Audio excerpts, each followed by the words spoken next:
Hello, welcome to तौरेत।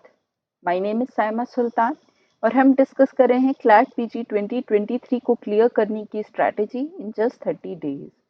So today is our lecture number 3 and previous classes में हमने complete study plan discuss किया है कि कैसे आप 30 डेज में अपनी स्ट्रैटेजी बना सकते हैं और सारे सब्जेक्ट्स को within the time that we have you can complete it. Okay, इसके बाद हम लाइव क्लासेस कंडक्ट कर रहे हैं on YouTube on the different subjects of law that can be asked in this exam. So उसी series में हम अभी इंडियन कॉन्ट्रैक्ट एक्ट की क्लासेस कर रहे हैं and few topics we have discussed. Okay, so let us proceed ahead. Before that, let me tell you how we can help you. So Taurat is providing live classes. So this I have already told you कि जो भी aspirants interested हैं conceptual clarity के लिए classes लेने में they can attend our classes on YouTube which are free of cost. इसके अलावा अगर आप mock test या notes का access चाहते हैं तो भी आप हमें connect कर सकते हैं through the comment section in YouTube. Okay. So in 3 ways में हम आपकी हेल्प कर रहे हैं and interested students can write to us. Now coming to our subject discussion. So previous lecture में हमने डिस्कस किया था different definitions in Indian contract Act. जो डेफिनेशंस है हमारी वो सेक्शन 2 में गिवन है, दीज वी हैड डिस्कस्ड। उसके बाद हमने कम्युनिकेशन का कॉन्सेप्ट डिस्कस किया था जिससे हमें ये पता चलता है कि कॉन्ट्रैक्ट कब फॉर्म होगा and what will be the place of contract. After that we discuss section 10 जो बात करता है conditions of a valid contract. So section 10 में different conditions mentioned हैं which must exist for a valid contract. So उन conditions की definition कहाँ given है? From section 11 onwards. Okay. So आज का discussion हमारा start होगा from section number 11. उससे पहले let me tell you an important thing. अगर आप में से किसी को कोई भी डाउट आता है किसी भी टॉपिक में तो आप कमेंट सेक्शन में लिख सकते हैं and we will respond to that. Okay, so feel free to ask your question. हमारे पास सिर्फ 30 डेज हैं इसलिए हम लोग लिमिटेड टाइम में इम्पोर्टेंट एरियाज को डिस्कस कर रहे हैं। Okay, so starting with section 11। Section 11 किस चीज के बारे में बात करता है? Competency to contract. तो कंपीटेंसी का मतलब क्या होता है कि दोनों पार्टीज कॉन्ट्रैक्ट जो एंटर कर रही हैं कॉन्ट्रैक्ट में वो दोनों कंपीटेंट होनी चाहिए, तभी एक वैलिड कॉन्ट्रैक्ट क्रिएट होगा जिसे लॉ एनफोर्स करेगा। ओके, सो पहली कंडीशन है आपकी एज से रिलेटेड। सो एज होनी चाहिए 18 ईयर्स और अबव। ओके, इक्वल टू और greater than 18 years, this should be the minimum age. उसके बाद साउंड माइंड होना चाहिए, that means mental faculties should be proper. दोनों persons mentally fit होने चाहिए at the time of entering into the contract. इसके बाद थर्ड थिंग आती है not disqualified by law. So किसी लॉ के अकॉर्डिंग आपका डिस्क्वालीफाई नहीं किया गया है उस पर्टिकुलर कॉन्ट्रैक्ट में एंटर होने के लिए। ओके, सो इसका क्या एग्जाम्पल हो सकता है? फॉर एग्जाम्पल अगर कोई जज है और कोई लॉयर है उनके कोर्ट के, ठीक है, एंड एक प्रॉपर्टी का डिस्प्यूट चल रहा है, तो ये जो जज हैं ये इस प्रॉपर्टी को नहीं खरीद सकते, which is a matter of dispute in his court. Okay, so इस टाइप से कुछ लॉज जो है वो आपको रेस्ट्रिक्ट करते हैं कि पर्टिकुलर सिचुएशन में आप उस कॉन्ट्रैक्ट में एंटर नहीं कर सकते। Okay, because of public policy, public interest को प्रोटेक्ट करने के लिए। सो अगर ऐसी कोई सिचुएशन है तो वो वैलिड कॉन्ट्रैक्ट नहीं होगा, otherwise it will be a valid contract. तो ये तीनों कंडीशंस कंप्लाई करनी है if you have to be competent for a contract. Okay, अब यहाँ पर आपका एक बहुत ही लैंडमार्क जजमेंट है मोहरी बीवी वर्सेस धर्मोदास घोष। तो इस केस में क्या हेल्ड हुआ था कि अगर कॉन्ट्रैक्ट में एंटर होने वाली दोनों में से कोई भी एक पार्टी या दोनों पार्टीज, वन और बोथ पार्टी, अगर ये कंपीटेंट नहीं है, किस वजह से कंपीटेंट नहीं है? Because of minority. ठीक है, एक पार्टी माइनर है या दोनों पार्टी माइनर है तो इस कॉन्ट्रैक्ट का क्या फेट होगा? कॉन्ट्रैक्ट विल बी वॉइड, यानी कि नो इफेक्ट। ठीक है, ये जो कंक्लूजन था ये हमें मिला था मोहरी बीबी वर्सेस धर्मोदास घोष के केस से। सो अगर आपसे पूछा जाता है agreement with minor is dash, you will see void and आपका रेफरेंस क्या होगा, this judgement. Okay, so that is why this case law is important. तो लॉ नहीं कहता कि वो void होगा, बट केस लॉ का इंटरप्रिटेशन है ऐसा, and this is a binding rule of law. Okay, इसके बाद आते हैं हम सेक्शन नंबर 13 पर, which talks about consent. So section 13 says two or more persons are said to consent when they agree upon the same thing in the same sense। तो यहाँ पर requirement है अग्रीमेंट ऑन सेम थिंग, ठीक है, in same sense, यानी कि दोनों का point of view exactly same है। तो यहाँ पर भी आप मिरर रूल को अप्लाई करिए कि एक पार्टी जो सोच रही है, पार्टी नंबर ए, और बीच में हम मिरर रखा है, उसके अपोजिट साइड अगर पार्टी बी है, तो ये दोनों की थिंकिंग मैच हो रही है, ये दोनों एक ही पॉइंट ऑफ व्यू से अग्री कर रहे हैं ऑन द सेम थिंग, दोनों के बीच में कोई मिसकम्युनिकेशन नहीं है, कोई गलतफहमी नहीं है, तब हम कहेंगे कि कंसेंट हुआ है दोनों के बीच में। ओके, अदरवाइज ये कंसेंट माना ही नहीं जाएगा। ठीक है, सपोज करिए ए पार्टी जो है वो सोच रही है कि जो हमारा कॉन्ट्रैक्ट क्रिएट हो रहा है दैट इज अबाउट ₹20 पेन, ठीक है, 20 रुपीज के पेन के लिए कॉन्ट्रैक्ट हो रहा है, और बी पार्टी सोच रही है कि ये कॉन्ट्रैक्ट 10 रुपीज वाले पेन के लिए हो रहा है। ठीक है, यहाँ पर रखे हैं बहुत सारे पेन, ठीक है, इनमें से जो पार्टी ए है वो इस पेन को कंसिडर कर रही है अपने मन में और उसके लिए वो कंसेंट दे रही है, और दूसरी पार्टी जो है वो इस वाले पेन को कंसिडर कर रही है और वो इसके लिए कंसेंट दे रही है। तो इस केस में they are not agreeing on the same thing in the same sense, ठीक है, दोनों के बीच में मिसकम्युनिकेशन है, एक ही चीज के लिए वो लोग अग्री नहीं कर रहे, तो यहाँ पर कंसेंट हुआ ही नहीं। तो ऐसा अगर कोई अग्रीमेंट होता है तो वो कॉन्ट्रैक्ट में कन्वर्ट नहीं होगा, उसको एनफोर्स नहीं करेगा court, will not convert into contract. Okay, so this is the situation. तो कॉन्ट्रैक्ट के लिए पहली चीज ये है कि कंसेंट होना चाहिए, एंड देन सेकेंड थिंग इसमें आता है व्हेन वी रीड सेक्शन 14 कि कंसेंट शुड बी फ्री, यानी सिर्फ इतना जरूरी नहीं है कि दोनों पार्टीज ने अग्री किया, बल्कि उनकी कंसेंट उनकी खुद की मर्जी से होना चाहिए, without any pressure, without any other circumstance which has influenced them। सो इसके बाद डिस्कस करते हैं सेक्शन नंबर 14। सो सेक्शन 14 में क्या प्रोवाइडेड है कि कंसेंट शुड बी फ्री। सो आपकी कंसेंट जो है वो फ्री कब होगी, इफ इट इज वॉलेंट्री, ठीक है, and if it is on the same thing in the same sense. ये दो चीजें आपको बेसिक पता है।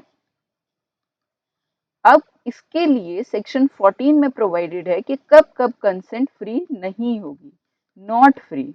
तो नॉट फ्री के जो सर्कमस्टांसेस हैं वो यहाँ प्रोवाइडेड है, बट इसमें आपको ये ध्यान रखना है कि ये कंसेंट जो है ये आपकी तभी विशिएट होगी, दैट मीन्स इसको फ्री कंसेंट नहीं माना जाएगा अगर इन एलिमेंट्स के बिना कंसेंट नहीं दी जाती। ओके, फॉर एग्जाम्पल इसको समझते हैं, अगर दो पार्टीज हैं ए एंड बी, ठीक है, ए ने एक्सरसाइज किया कोर्जन, ठीक है, against B.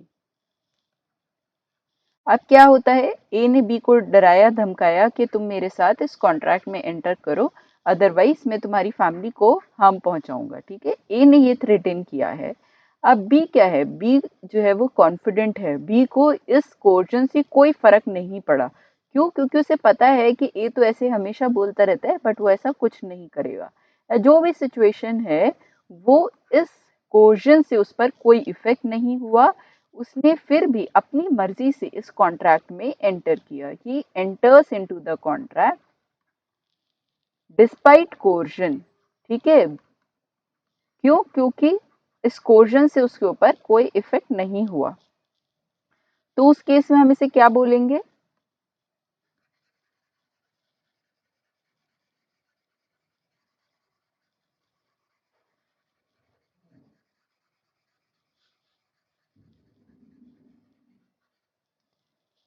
now let's come to section number 14। so section 13 में हमने देखा कि कंसेंट जो है वो आपका सेम होना चाहिए, same thing on same sense, ठीक है। इसका मतलब दोनों पार्टीज की इंटेंशन सेम चीज पर अग्री करने की होनी चाहिए। अब सेक्शन 14 क्या कहता है कि अगर कंसेंट में ये 5 में से कोई भी एलिमेंट आ जाता है तो वो फ्री कंसेंट नहीं माना जाएगा। बट यहाँ पर ये जरूरी है कि कंसेंट जो दिया गया है वो इन्हीं एलिमेंट्स की वजह से दिया गया है, वरना नहीं दिया जाता, ठीक है। अब इसका एग्जाम्पल क्या है, A and B are two parties. A जो है वो ऑफर करता है बी को, he offers to sell his car at 2 lakh, ठीक है। बी रिफ्यूजेस, बी जो है वो मना करता है कि नहीं, मुझे ये कार नहीं लेनी, because I don't have this much amount. और ये ए जो है वो फिर भी बी को फोर्स करता है कि नहीं, I want 2 lakh rupees from you and you will have to take this car.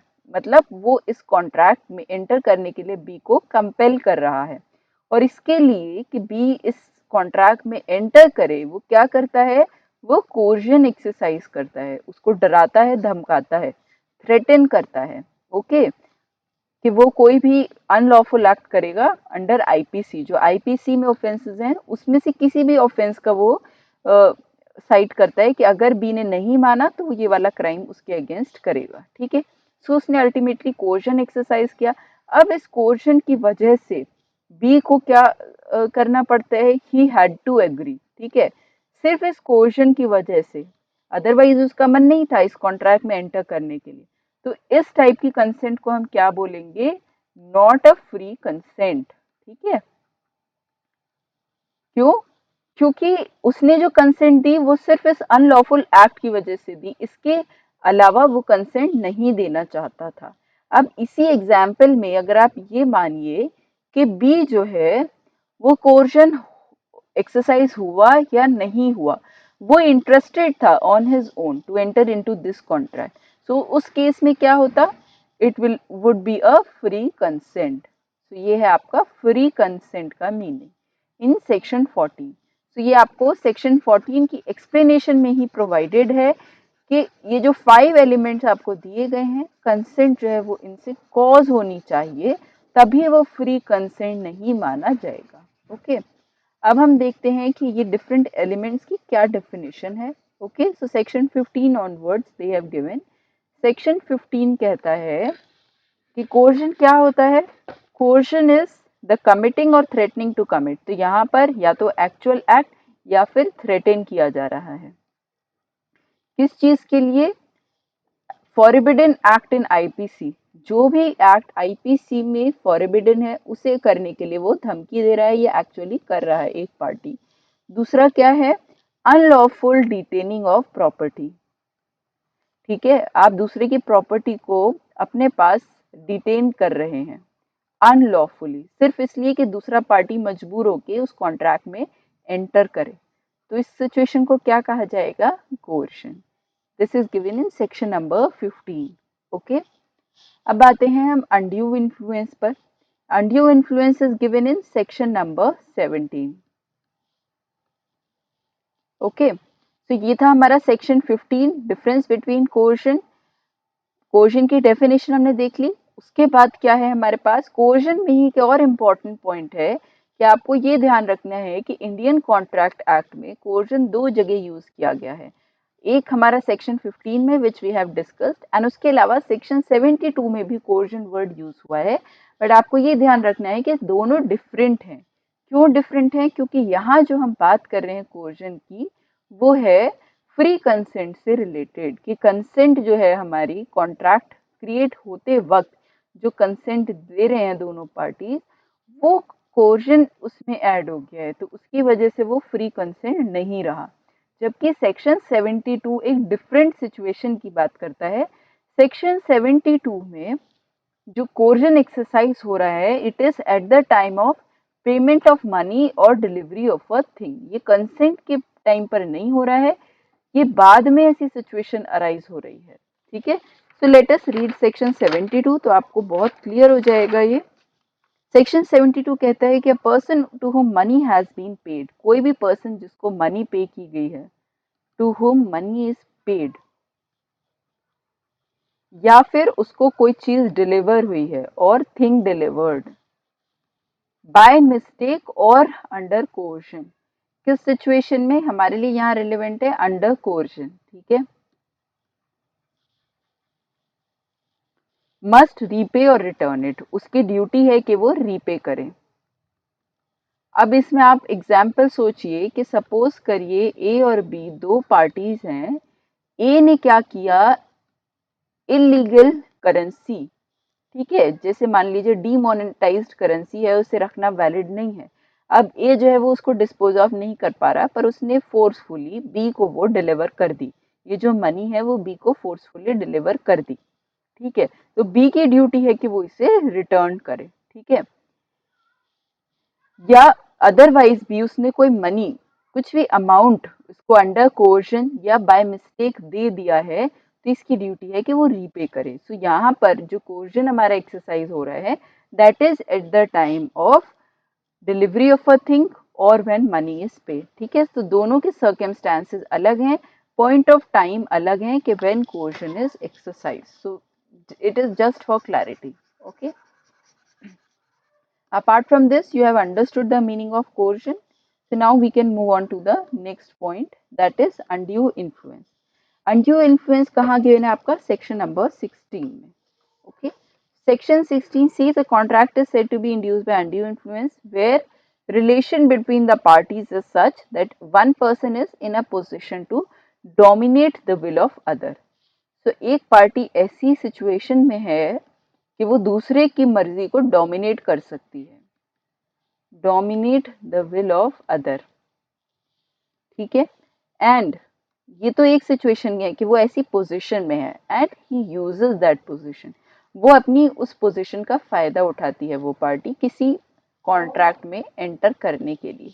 अब सपोज करिए कि ए है क्लास टीचर, ठीक है, और बी है एक स्टूडेंट, एक ही क्लास का स्टूडेंट, ठीक है। तो इन दोनों के बीच में एक ऐसी रिलेशनशिप है, बी को जो है वो डर लगता है कि अगर वो ए के अगेंस्ट जाएगा तो उसके मार्क्स कम आएंगे। सो एक ऐसी सिचुएशन है जहां पर ए के पास में पोजीशन है कि वो बी की विल को अफेक्ट कर सकता है। अब ए क्या करता है? अपनी पोजीशन का फायदा उठाते हुए कोई अग्रीमेंट में एंटर करता है बी के साथ, जिसका बी एग्री नहीं कर रहा था, but because of this situation, because of this undue influence, उसे इस कॉन्ट्रैक्ट में एंटर होना पड़ता है। तो उस केस में क्या होता है? ये कॉन्ट्रैक्ट वैलिड नहीं होगा, इस कॉन्ट्रैक्ट का फेट क्या होगा? वॉइडेबल। और ये चीज हमें गिवन है सेक्शन नंबर 19 कैपिटल ए में कि अगर कंसेंट अनड्यू इन्फ्लुएंस से कॉज हुई है, so that contract is voidable. Voidable का मतलब ये है कि जिस पार्टी की कंसेंट अनड्यू इन्फ्लुएंस से कॉज हुई है, वो पार्टी उस कॉन्ट्रैक्ट को सेट असाइड कर सकता है। दैट मीन्स यहाँ पर स्टूडेंट कैन सेट असाइड, ठीक है, वो मना कर सकता है कि मैं ये कॉन्ट्रैक्ट परफॉर्म नहीं करूंगा। टीचर नहीं बोल सकता, उसने एक्सरसाइज किया है Andrew influence, he can not set aside the contract, but ये जो पार्टी है जिसने सफर किया है वो इस कॉन्ट्रैक्ट को सेट असाइड कर सकती है, ये उसके पास पावर है, ओके। तो ये है हमारा अनड्यू इन्फ्लुएंस। अब यहाँ I have written down certain examples with respect to clause 2। तो क्लॉज 2 में एक्सप्लेन किया गया है कि किस किस सिचुएशन में ये माना जाएगा, प्रिजम्पशन होगा कि पर्सन जो है वो अनड्यू इन्फ्लुएंस की पोजीशन में है, ठीक है। सो अगर उसके पास रियल अथॉरिटी है या एपेरेंट अथॉरिटी है, या फिर उसके पास ऐसी अथॉरिटी है कि वो दूसरे पर्सन की मेंटल कैपेसिटी जो है उसको अफेक्ट हुआ है, ठीक है। मेंटल कैपेसिटी इज अफेक्टेड, जैसे कोई पर्सन मान लीजिए बेड रेस्ट पर है बिकॉज ऑफ ओल्ड एज, ठीक है, तो उस पर्सन की mental faculties if are not proper, अगर वो ठीक नहीं है मेंटली उस सिचुएशन में, मेंटली नॉट फिट, या फिर उसको कोई इलनेस है और there is any other bodily distress, तो ये कंडीशंस आपकी गिवन है क्लॉज 2 सब क्लॉज बी में। तो ये एक सिचुएशन है। दूसरी सिचुएशन ये है कि रियल और अपेरेंट अथॉरिटी अगर है, ठीक है, इन दोनों सिचुएशंस में ये प्रिजम्पशन है कि पहली पार्टी जो है वो अनड्यू इन्फ्लुएंस एक्सरसाइज कर सकती है, कोई प्रूफ नहीं है, सिर्फ प्रिजम्पशन रेज कर रहा है कोर्ट। ओके, अब यहाँ रियल अथॉरिटी का क्या एग्जाम्पल हो सकता है कि police officer can dominate the will of the accused.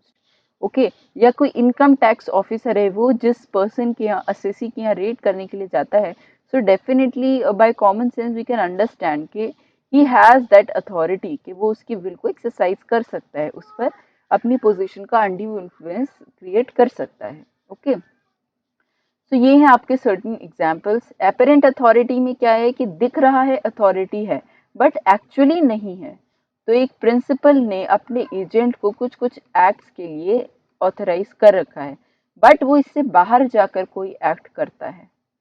B जो है उसे नहीं पता कि ये इसकी अथॉरिटी में नहीं है, क्यों? क्योंकि वो ऐसा एक्ट करता है that he has apparent authority, so उस केस में भी क्या माना जाएगा? Undue influence.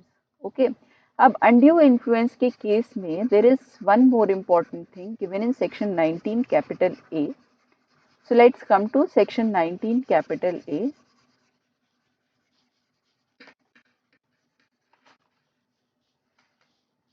It says when consent to an agreement is caused by undue influence, contract is voidable। ठीक है, ये चीज तो हम ऑलरेडी डिस्कस कर चुके हैं। Now the next paragraph, any contract में be set aside either absolutely, यानी जो हमारा अनड्यू इन्फ्लुएंस से कॉन्ट्रैक्ट क्रिएट हुआ है ए एंड बी के बीच में, उसे हम सेट असाइड कर सकते हैं कंप्लीटली या फिर पार्शियली। दूसरे क्लॉज में फर्दर डेफिनेशन जो है उसमें गिवन है, if the party was entitled to avoid it has received any benefit. अगर ये जो पार्टी है, जो विक्टिम है, इसने कोई बेनिफिट ऑलरेडी ले लिया है, हैज रिसीव्ड बेनिफिट, तो उस केस में क्या होगा? इसको हम पार्शियली भी सेट असाइड कर सकते हैं। क्यों? क्योंकि जस्टिस ये कहता है कि अगर विक्टिम ने कोई बेनिफिट ऑलरेडी रिसीव कर लिया है तो उसकी ड्यूटी है कि वो रिटर्न करे। ठीक है, तो भले ही आप कॉन्ट्रैक्ट परफॉर्म मत करो, लेकिन जो आप ले चुके हो वो फिर आपको रिटर्न करना पड़ेगा। ओके, सो कंप्लीटली भी सेट असाइड कर सकते हैं, बट अगर ऐसी सिचुएशन है जहाँ बेनिफिट रिसीव हो चुका है तो वहां पर it will be called partial rescission. ठीक है, बिकॉज ये रिस्टोर करने की ड्यूटी फिर बी की होगी। Okay, this is a different thing given in 19A। ये बाकी सर्कमस्टेंसेस से अलग है। सेक्शन 19 में जो आपके बाकी एलिमेंट से रिलेटेड दिया है वो सिर्फ इतना दिया है सेक्शन 19 में कि कॉन्ट्रैक्ट वॉइडेबल होगा। ठीक है, और वॉइडेबल कॉन्ट्रैक्ट का मतलब क्या होता है कि जो विक्टिम है हमारा, वो सेट असाइड कर सकता है completely, can completely set aside, यानी उसकी कोई ड्यूटी नहीं उस कॉन्ट्रैक्ट से रिलेटेड कुछ भी परफॉर्म करने की। ठीक है, तो ये एक डिफरेंस है between undue influence and other elements. ठीक है, बेसिकली सेक्शन 19 में एंड सेक्शन 19 कैपिटल ए में। Okay, now let's come back to other topics. Undue influence हो गया हमारा, उसके बाद आता है section number 17। Section 17 talks about fraud. तो फ्रॉड भी एक ऐसी चीज है कि अगर आपकी कंसेंट फ्रॉड से ली जाती है so it will not be a valid consent, and जिस पर्सन पे फ्रॉड एक्सरसाइज हुआ है वो पर्सन उस कॉन्ट्रैक्ट को सेट असाइड कर सकता है। ओके, अब there are certain examples which I have written here. Fraud किस किस सिचुएशन में माना जाएगा? जब आपकी कंसेंट ली गई है कोई फैक्ट फॉल्सली स्टेट करके, ठीक है, कोई चीज के बारे में झूठ बता करके अगर आपकी कंसेंट लिया गया है so it will be a fraud. For example, shopkeeper tells incorrect brand name of a product. ठीक है, वो कोई प्रोडक्ट सेल कर रहा है, वो बोलता है कि ये ओरिजिनल पार्कर पेन है। ओके, अब पेन इज पे original Parker pen, but actually क्या है? It is a copied version, वो डुप्लीकेट है। ठीक है, तो झूठ बोल करके कोई प्रोडक्ट बेचा जा रहा है, कोई कॉन्ट्रैक्ट क्रिएट हो रहा है दो पार्टीज के बीच में, तो उसको हम कहते हैं कि फ्रॉड हुआ है। इन फ्रॉड के केस में कॉन्ट्रैक्ट इज वॉइडेबल। दूसरी चीज है एक्टिव कंसीलमेंट, कि आप कोई चीज छुपा रहे हैं, जो जरूरी है बतानी, आप वो चीज छुपा रहे हैं, उसके बेसिस पे कॉन्ट्रैक्ट क्रिएट कर रहे हैं, या फिर पार्टी की इंटेंशन ही नहीं है परफॉर्मेंस की, वो ऐसे ही कॉन्ट्रैक्ट क्रिएट कर रहे हैं। फॉर एग्जाम्पल, ए पर्सन ने कॉन्ट्रैक्ट किया बी के साथ में फॉर पेंटिंग। ठीक है। ए ने कहा कि वो एक पेंटिंग ड्रॉ करेगा बी की। बी ने कहा okay I will give you suppose 2000 rupees, ठीक है। अब बी कहते हैं कि ठीक है 1000 तो आप अभी ले लो एडवांस में, आप अपना सारा मटेरियल ले आओ, बनाना स्टार्ट करो, एंड रिमेनिंग 1000 आफ्टरवर्ड। अब यहाँ क्या है, ए को तो आती ही नहीं है पेंटिंग बनानी, तो वो ये 1000 रिसीव करके and he escapes. Okay, so उस केस में क्या है, ये कॉन्ट्रैक्ट वॉइडेबल है because fraud has been committed upon B. ठीक है, सो ये कॉन्ट्रैक्ट वो सेट असाइड कर सकता है and he can also take back that amount from A. ये जो अमाउंट ए रिसीव कर चुका है, ए की ड्यूटी होगी कि वो इसे रिटर्न करे। Okay, similarly there is another situation called as silence as fraud. So generally क्या होता है कि साइलेंस जो है वो फ्रॉड की कैटेगरी में नहीं आता, but there are certain situations जहाँ पर साइलेंस को भी हम फ्रॉड की कैटेगरी में कंसिडर करते हैं and that is given in section 17 explanation. ठीक है, एक्सप्लेनेशन में वो सिचुएशन प्रोवाइडेड है। व्हाट डज इट से, mere silence as to facts likely to affect the willingness is not fraud। so ये तो जनरल रूल है आपका कि सिर्फ साइलेंस से फ्रॉड नहीं होता, but it is the duty of the person keeping silence to speak, और अगर ऐसी सिचुएशन है जहां पर ड्यूटी टू स्पीक है या फिर silence is equivalent to speech, ऐसी कोई सिचुएशन है तो उस केस में साइलेंस से भी फ्रॉड माना जा सकता है। इतनी कोई सीरियस सिचुएशन है। ओके, so इसके लिए you can refer to the illustrations, and for Indian Contract Act I would suggest you to go through several illustrations because आपको बहुत सारे examples यहीं से मिल जाएंगे which are also asked in the examination. Okay, now let's come to the next heading, misrepresentation. So misrepresentation is given in section number 18 which says positive assertion of that which is not true। so ये भी fraud की ही तरह है but different terms are used here। Positive assertion यानी कि आप किसी चीज के बारे में स्टेट कर रहे हैं बट आपको पता है कि वो सच नहीं है। ओके, बढ़ा चढ़ा कर किसी चीज के बारे में बता रहे हैं। Breach of duty by misleading another to his prejudice. ठीक है, आप किसी को धोखा दे रहे हैं। Okay, without an intent to deceive, gains an advantage or anyone claim by misleading another। ठीक है, आप उसे मिसलीड कर रहे हैं, गलत डायरेक्ट कर रहे हैं so that he enters into a contract, causing innocently a party to an agreement to make a mistake as to the substance of the thing। यानी कि कॉन्ट्रैक्ट जिस चीज के बारे में है उसको आप उससे रिलेटेड मिस्टेक करवा रहे हैं दूसरे पार्टी से। ठीक है, सो दैट आपको उसकी कंसेंट मिल जाए यहाँ पर, बिकॉज अदरवाइज आपको नहीं मिल रही थी, इसलिए आप मिस रिप्रेजेंटेशन करके उसकी कंसेंट ऑब्टेन कर रहे हैं। फॉर एग्जाम्पल जो थर्ड सिचुएशन है उसमें आप ये सोच लीजिए कि एक शॉपकीपर ने आपको ये पीस ऑफ क्लोथिंग दिखाया at the time of sale. ठीक है, आपकी कंसेंट लेने के लिए, सो ये बिल्कुल प्रॉपर है, फिट कंडीशन में है, बट डिलीवरी के टाइम पर आपको वो डिफेक्टिव पीस दे देता है, डिफेक्टिव। ठीक है, तो मिस रिप्रेजेंटेशन से उसने आपकी कंसेंट लिया। ठीक है, so this will be not a free consent. Okay, so ये आपका section number 18। Section 19 we had already discussed, but let me state it once again। It says when consent to an agreement is caused by coercion, fraud or misrepresentation, contract is voidable। ठीक है, so पहली चीज है voidable। यहाँ undue influence के अलावा जो different elements हैं उनकी बात कर रहे हैं हम। Okay, party to a contract whose consent was caused by fraud or misrepresentation may insist that the contract shall be performed। so इन दो conditions में, fraud and misrepresentation, इन दोनों सिचुएशन में पार्टी बोल सकती है जिसके साथ फ्रॉड या मिसरिप्रेजेंटेशन हुआ है, दैट मीन्स विक्टिम, कि कॉन्ट्रैक्ट फिर भी परफॉर्म किया जाए। Okay, so this can also happen. Then if such consent was caused by misrepresentation or by silent, the contract is not voidable if the party had the means of discovering the truth। so means of discovering truth ये भी जरूरी है। अगर opposite party जान सकता था कि उसके साथ मिसरिप्रेजेंटेशन हो सकता है, हो रहा है विद रीजनेबल डिलीजेंस, तो उसकी ड्यूटी है कि उसने ऐसे कॉन्ट्रैक्ट में एंटर क्यों किया, राइट। तो वो जानबूझ कर के मिसरिप्रेजेंटेड कॉन्ट्रैक्ट में एंटर नहीं कर सकता। क्यों? क्योंकि दोनों पार्टीज को विजिलेंट होना जरूरी है। Means of discovering the truth, ये भी नेसेसरी है। अब हम आते हैं सेक्शन नंबर 19A पर। This we have completely discussed, but here there is one more example, ठीक है। सो पार्शियल रेसेशन के केस में एग्जांपल क्या है?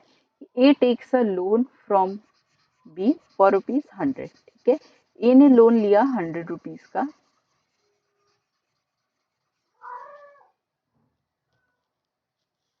ए ने लोन लिया बी से 100 रुपीज का, ठीक है, एंड प्रोमिसेस टू पे 200 रुपीज। तो ये 100 रुपीज तो ए के पास आ गए, प्रॉमिस इसने किया कि वो 1 साल के अंदर 200 रुपीज पे करेगा, ठीक है। अंडर अनड्यू इन्फ्लुएंस, तो यहाँ पर इसने अनड्यू इन्फ्लुएंस की वजह से ये प्रॉमिस किया है कि वो डबल अमाउंट पे करेगा। क्यों? क्योंकि आप मान लीजिए कि बी इस टाइप की पोजीशन में सिचुएटेड है, ठीक है। तो कोर्ट क्या कह सकता है? May ask A to repay 100 rupees to B. अगर ए कॉन्ट्रैक्ट को सेट असाइड करता है, वो ये 200 रुपीज पे करने से मना करता है, रिफ्यूज करता है, तो ए कोर्ट बोलेगा कि बट ये जो 100 आप ले चुके हो ये आपको रिटर्न करने पड़ेंगे। ऐसा नहीं कर सकते आप कि इन 100 को भी अपने पास रख लो और 200 को देने से मना कर दो। ये जो अमाउंट रिसीव किया है ये रिटर्न करना पड़ेगा। This is given in 19 capital A.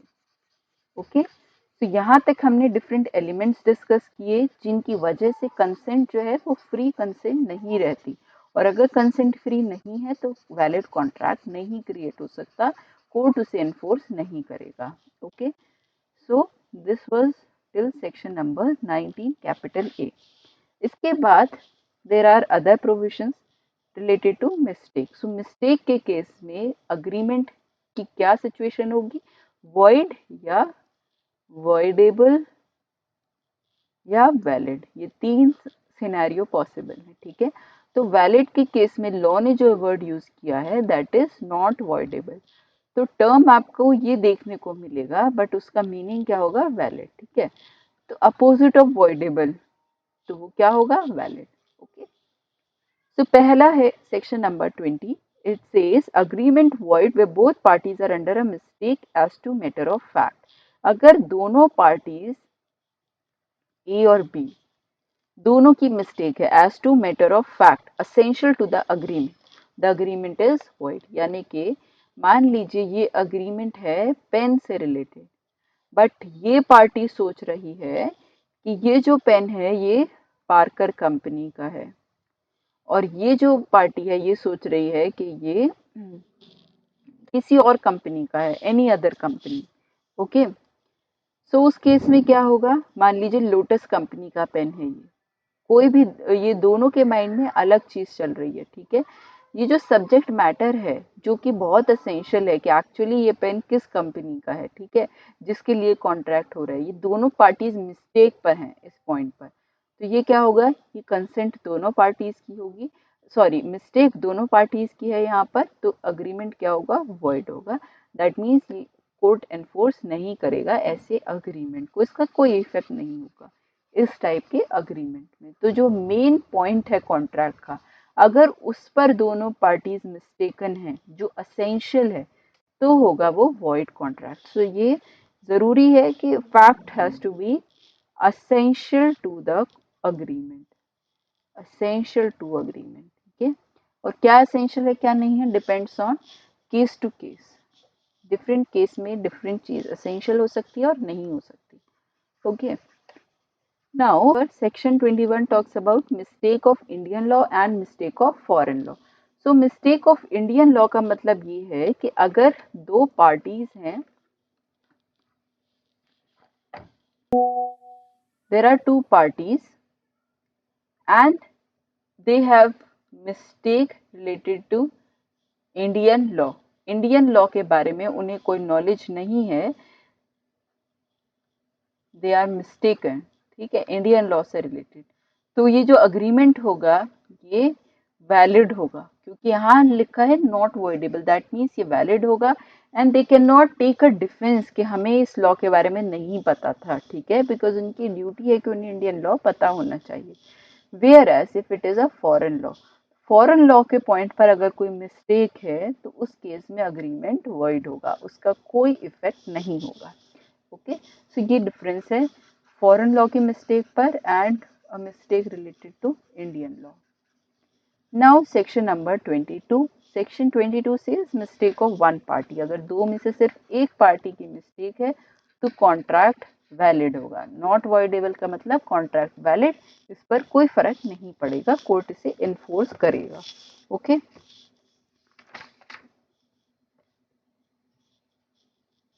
Now we can come to the next provision, section number 23। So section 23 किस चीज के बारे में बात करते हैं? What consideration and objects are lawful, ठीक है। So this part we had discussed when we were discussing section 10। सो सेक्शन 10 के साथ रीड किया जाएगा सेक्शन 23 को। तो क्या प्रोवाइडेड है यहाँ? द कंसिडरेशन और ऑब्जेक्ट इज लॉफुल। तो हमने देखा था कि consideration has to be lawful. एक वैलिड कॉन्ट्रैक्ट के लिए लॉफुल कंसिडरेशन होना चाहिए। सो वो लॉफुल कब कब नहीं होगा? सो नॉट लॉफुल के सर्कमस्टेंसेस हमें दिए गए हैं। अगर फॉरबिडन बाय लॉ है कोई कंसिडरेशन, लॉ ने मना किया है, और it would defeat the provision of law, defeat provision of law, ठीक है, किसी लॉ के प्रोविजन के अगेंस्ट है, और इज फ्रॉड्यूलेंट, ठीक है। इंजरी नेक्स्ट है, इंजरी टू पर्सन और प्रॉपर्टी, इंजरी कॉज करता है, या फिर court regards it as immoral. तो जो इमोरल है ये कोर्ट के ओपिनियन में होना चाहिए, या अपोज टू पब्लिक पॉलिसी। तो अगर ये सिचुएशंस हैं तो हम क्या बोलेंगे कि it is not a lawful consideration, और कंसिडरेशन का लॉफुल होना जरूरी है for a valid contract. Okay, अब इसका कॉन्सिक्वेंस भी आपको यही प्रोवाइडेड है कि अगर हमारा कंसिडरेशन या ऑब्जेक्ट अनलॉफुल है, अगर ये सिचुएशंस प्रिवेल कर रहे हैं, तो इस केस में अग्रीमेंट क्या होगा? वॉइड। तो यहाँ से हमारा स्टार्ट होता है वॉइड अग्रीमेंट के सर्कमस्टेंसेस, ठीक है। Agreement is void. अब इसके आगे फर्दर सिचुएशंस हैं फ्रॉम सेक्शन 26 टू 30, अगेन जहाँ पर वॉइड अग्रीमेंट्स का डिस्कशन किया गया है, जहाँ कोर्ट लॉ ने ये बताया है कि इन सर्कमस्टेंसेस में कॉन्ट्रैक्ट का कोई इफेक्ट नहीं होगा, कोर्ट उसको एनफोर्स नहीं करेगा, court will not enforce. Okay, what are those situations? Let us see section 26।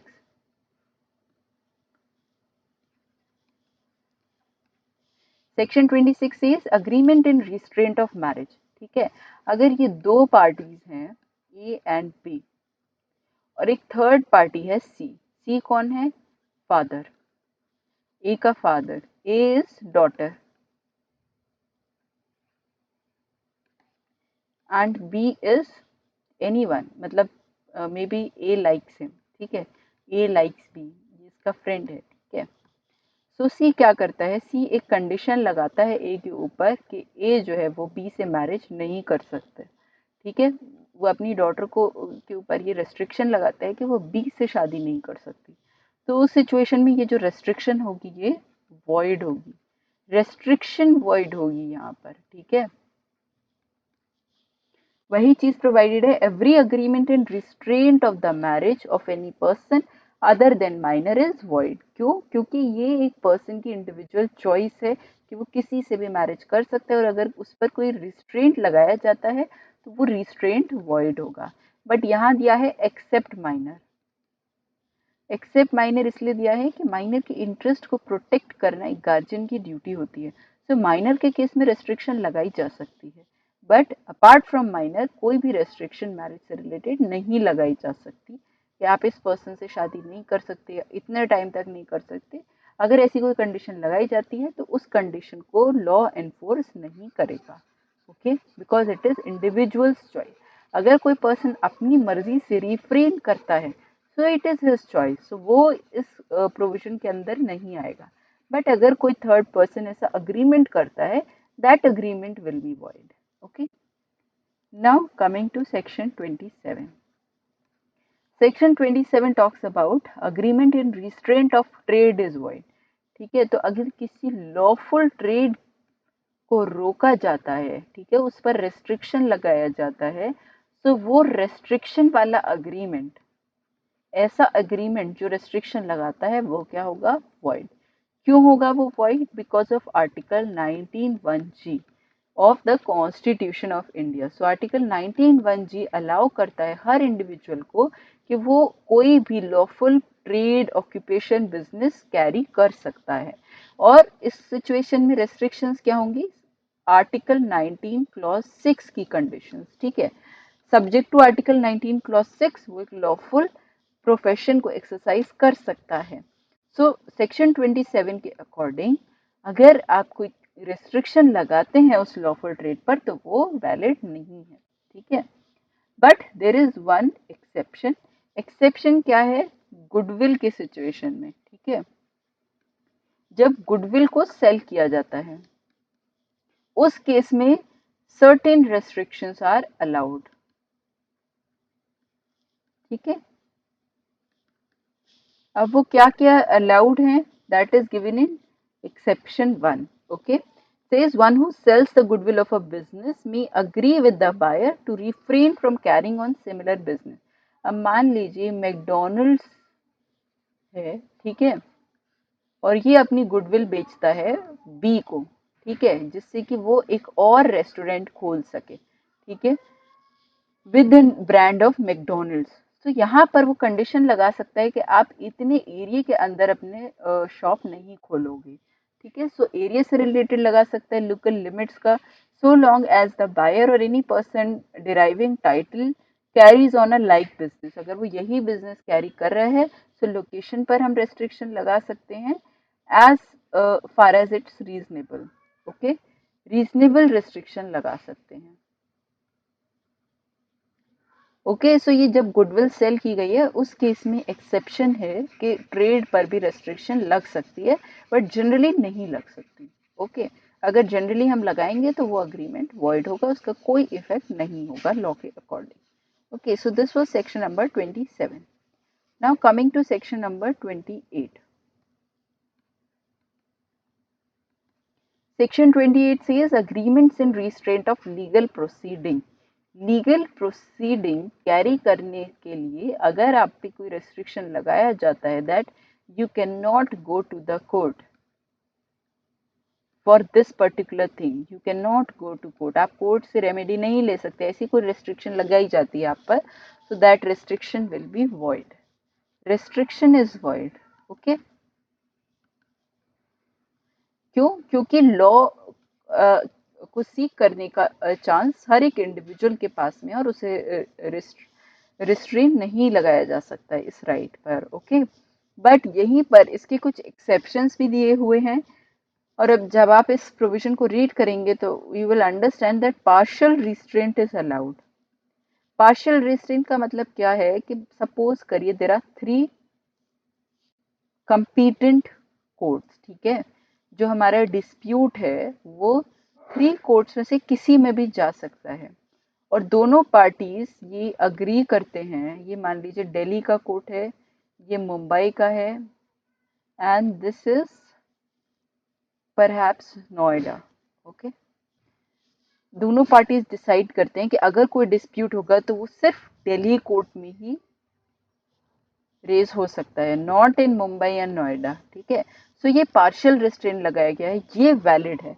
अगर रिस्ट्रेंट ऐसा लगता है कि चाहे कुछ भी हो जाए आप इन तीनों में से किसी भी जुरिस्डिक्शन में नहीं जा सकते, that is total restraint, that is not allowed. Okay, so this was basically section 28, and section 28 में further भी आपको different situations given है like arbitration and all, जहाँ पर restraint लगाया जा सकता है upon legal proceeding।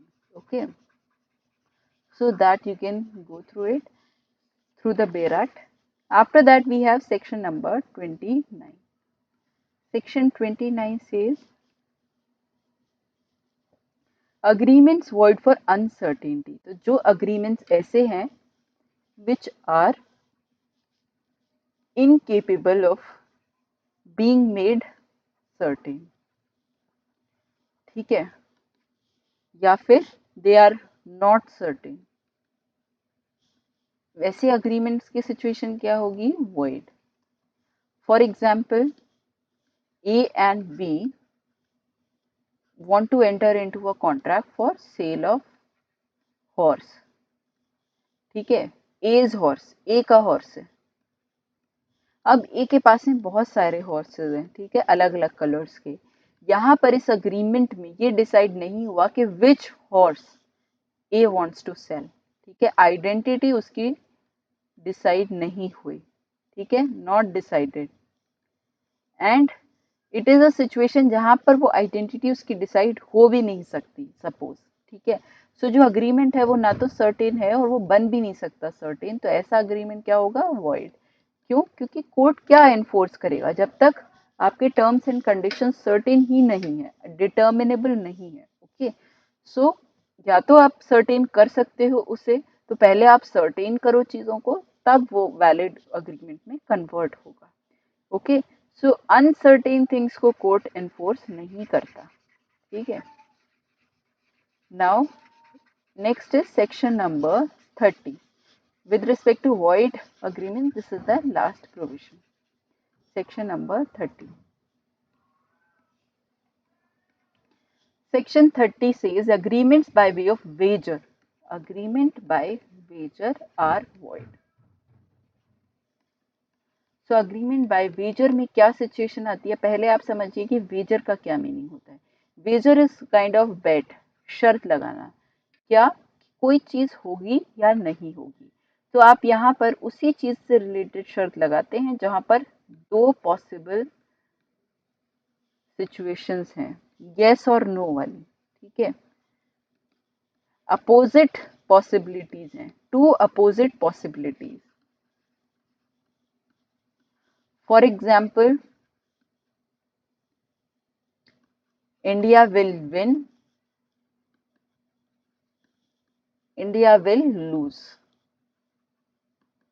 ये दो पॉसिबिलिटीज हैं। तो इस पर अगर आप कोई अग्रीमेंट क्रिएट करते हैं वेजर पर, तो वो अग्रीमेंट वॉइड होगा। अगर ए बोलता है कि इंडिया के पर्टिकुलर मैच के बारे में बात हो रही है कि जीतने पर वो बी को 500 रुपीज देगा, अदरवाइज बी ए को 500 रुपीज देगा, ऐसा कुछ उन दोनों के बीच में अग्रीमेंट होता है, तो वो अग्रीमेंट एनफोर्सिएबल नहीं है, नॉट एनफोर्सिएबल, ठीक है, it is a void agreement. Wagers के थ्रू अग्रीमेंट जो क्रिएट होते हैं वो लॉ एनफोर्स नहीं करता because of public policy, okay. यहाँ पर भी आपका एक एक्सेप्शन है related to horse race, so we can have a look at that.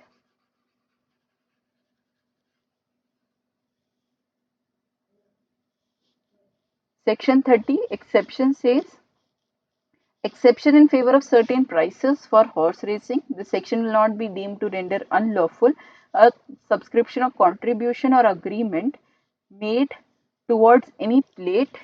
किस चीज से related agreement? Plate, price, sum of money of the value or amount of 500 rupees or upward, ठीक है, to be rewarded to the winner or winners of any horse race. So horse race से related अगर ये शर्त लगाई जाती है कि 500 या उससे ज़्यादा का अमाउंट दिया जाएगा, सो वो इस केस में उस टाइप का अग्रीमेंट एनफोर्सिबल है। Bet on horse race with respect to this prize is valid, इस केस में अग्रीमेंट वैलिड होगा, okay. So this was about different circumstances where an agreement is void, voidable, valid, consent कैसे cause होती है। सो इन सभी चीज़ों से आपको एक बेसिक क्लैरिटी अभी तक मिल गई होगी कि what is a valid contract, valid contract के लिए क्या क्या रिक्वायरमेंट्स हैं, ये आपको यहाँ तक समझ में आ गया होगा from section 2 to section 30, okay. So ये सारे कंप्लायंस होने कंपल्सरी है, तभी हमारा एक एनफोर्सिएबल कॉन्ट्रैक्ट बनेगा। Okay, that means court will help you to implement it. Okay, so next class में we will start with the next chapter relating to contingent contract. So next class में हम अपना discussion वहाँ से start करेंगे। Okay, so in the meanwhile if you have any doubt you can write to us in the comment section. अगर आपको ये classes पसंद आते हैं तो आप हमारे channel को like कर सकते हैं, और अगर कोई doubt आता है तो आप YouTube में comment section में लिख सकते हैं। Thank you, stay tuned. Bye guys.